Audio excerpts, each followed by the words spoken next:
Hey, welcome back to the Disney Plus Everyday Challenge, and today we have Life Size 2. This is a sequel to a movie that does not exist on Disney Plus. The original was from 2000. It was a Wonderful World of Disney episode, and it starred Lindsay Lohan, and I think Tyra Banks as well. Uh, and yeah, so there was a whole thing where a doll was brought to life, and people were learned lessons, and everybody was empowered, and things were cool. And now the sequel exists 18 years later. This came out in 2018. It's an hour and 22 minutes long, and this appeared on Freeform, the ABC Family, formerly ABC Family basic cable network channel movie. So Tyra Banks slips into her doll outfit, and she plays clueless, big, broad comedy. Broad, not in the feminine sense, but broad as in wide and wild and wacky. She slips into those shoes and goes for it. So, yeah, she plays a doll who is not exactly human, but she can put away butter like nothing. Uh, this is also a holiday film, believe it or not. It's a Christmas film, but a holiday film too, because there's a certain level of wokeness in this. If you are at all um, grossly conservative and not much into diversity or inclusivity or inclusiveness or whatever, or anything else, you're going to hate this film because there are gay people in it, and that might be disturbing. And they're not afraid or ashamed to be gay. There's nobody worried about coming out. There's people who are just gay, and there's also some. This is a Disney Plus. This is on Disney Plus, but it's not your normal Disney Plus thing. Our main character, Grace Manning, played by Francia Reza. She's a heiress to a toy company. She's a CEO because when her mom went to jail for certain reasons, which I won't ruin. When her mom went to jail, she was suddenly given the company to run, and Grace has no interest in running this company. She just spends all of her time and money getting wasted, hanging out with friends, and partying. And that's pretty much where we find her at the beginning of the film, in her own mansion, just in a hula outfit along with her friends, and just getting weird, and drinking and scamming on cute boys, and they're just having a great time. Uh, she, of course, has to go to a meeting the next day because she is a CEO, and the the board members are really not fond of her because she shows up late even for a noon 1 o'clock meeting. They're just tired of her just phoning it in, and they're working to pretty much kick her out, uh, even though she went along with their idea to discontinue the Eve doll. Now, the Eve doll is exactly what Tyra Banks is in this film. The Eve doll is a worldwide sensation, pretty much like the Barbie doll, but of color, which is unusual because for years people have been told that we only want the big, busty, figure eight bodied, platinum blonde white girl as a toy. And Barbie is a worldwide sensation. Well, in this case, this doll is Eve is ranking right up there. There's no mention of Barbie, by the way. This is pretty much as if Eve was always the Barbie of this reality, in a sense, but only made about 20 years ago. And Grace's mom rose to fame on that, and now, since her mom is in jail for mysterious reasons, um, Grace is running the show, and unfortunately running into the ground. As the company is hemorrhaging money due to the way the market changes, Grace even agrees to discontinue the doll. And when she tells her 12-year-old cousin this, she implores her, please don't get rid of the Eve doll. The Eve doll is so magical and is so great, and you got to keep her around. And she changes lives, and they even she finds out that she's like, hey, look, here's a spell book that was given to your mom for some reason from this little freckled red-haired white girl who was played by Lindsay Lohan, saying, hey, maybe some other little girl can use this. Sure, that works. And so they decide to turn to the occult in order to make the future of the company better. Or the doll. Like, the doll's supposed to be magic, and so they figured, spellbook can't hurt, make it even more powerful, I guess. So, yeah, of course they cast a spell, and of course, the doll, who just happens to be laying, I think she just tosses her in the bed at the end of the night, just like, oh, whatever. And Grace just throws her over her shoulder. She lands in the bed. I'm sure at some point she goes out with her friends and gets wasted, and the next thing we see is Grace waking up in bed with another woman who happens to be a life-sized Eve, Tyra Banks. And of course, Grace's first thought is, did we sleep together? And Tyra Banks, Eve, is like, yeah, we had a great time. I like sleeping with you. And of course, not getting the joke, but it's just kind of funny to find a Disney Plus movie that basically just throws in lesbian sex as a comedic device. It's kind of funny where the main character's assuming, oh well, I get we're not going to explain this to kids. We're not going to talk down to kids. This is not. Yes, this is a kids meant. This kind of movie is meant for kids, especially the messaging. This is very much a message film, at least by the end of it. But it's just really adult at times. So I think as adults, if we are not squeamish about such subjects, you'll find the sequence to be really funny. And of course, Tyra Banks is the Eve doll is completely oblivious to any innuendo. We slept together? Yeah, we just were in the same bed together. There was no sex. And she just goes about asking for butter, hopping on the couch in her glamorous evening pink dress and everything else that the doll came with, and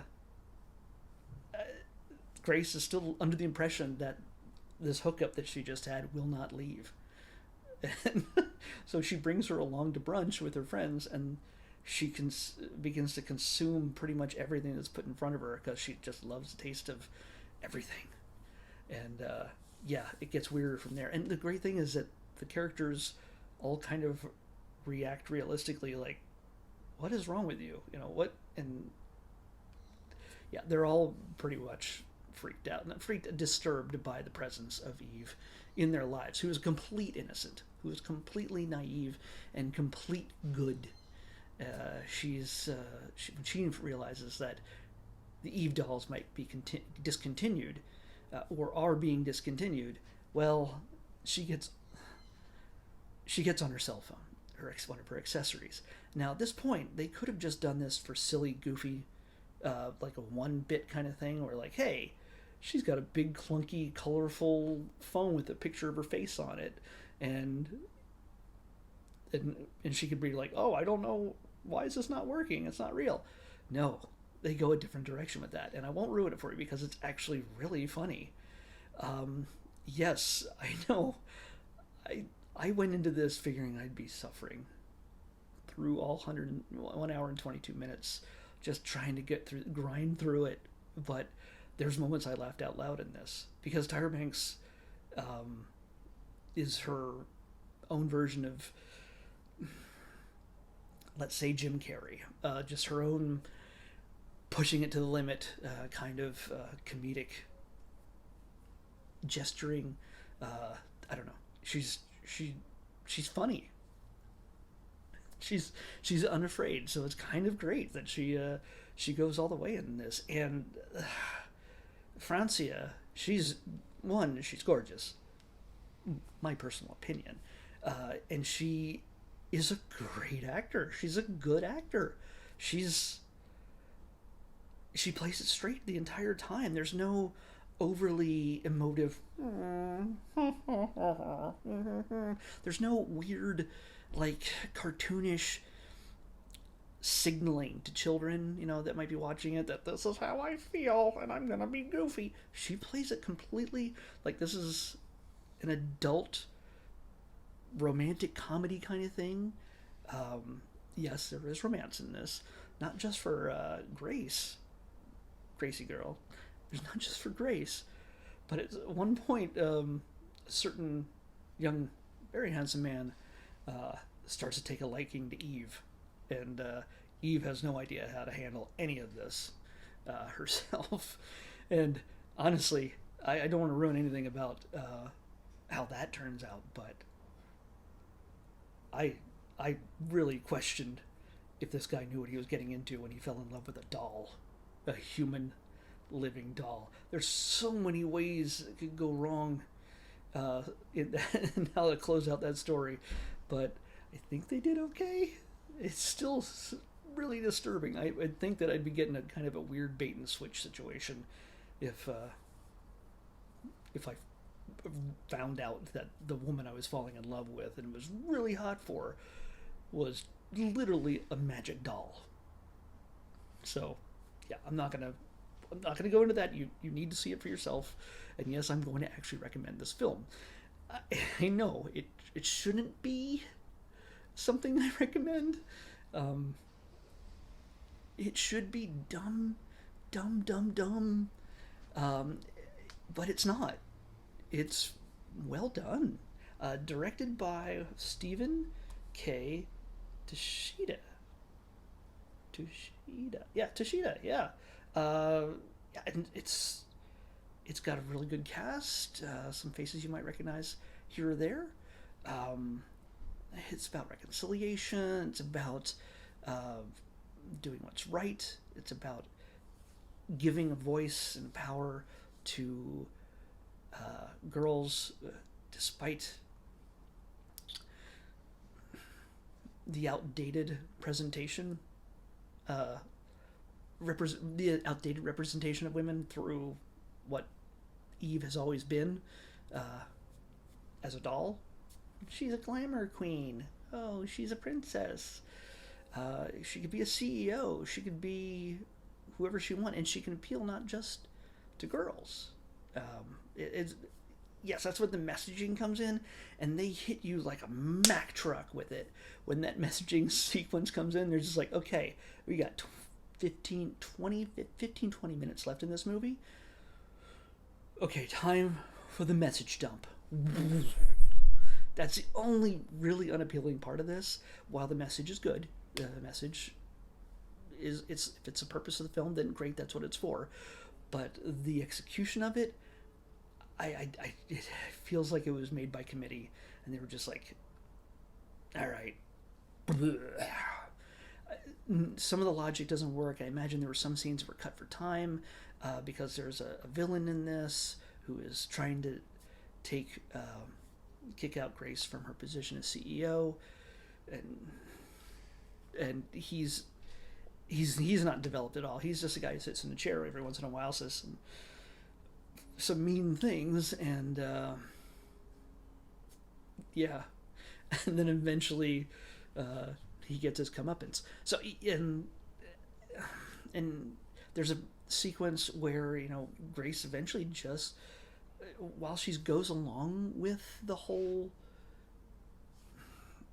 thing with Eve being real, suddenly magically real, there's a point where she confronts her like, who are you really? What through just overhearing one phone call, which I won't again ruin, she assumes that this is all a setup and it's all fake, and that great Eve is just some actress they hired, and then it gets to another point where she understands that magic is real.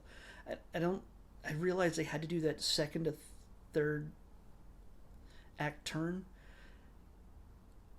It's part of all the plotting and how the 3-act structure works, but still, it just seemed unnecessary because she already bought into it.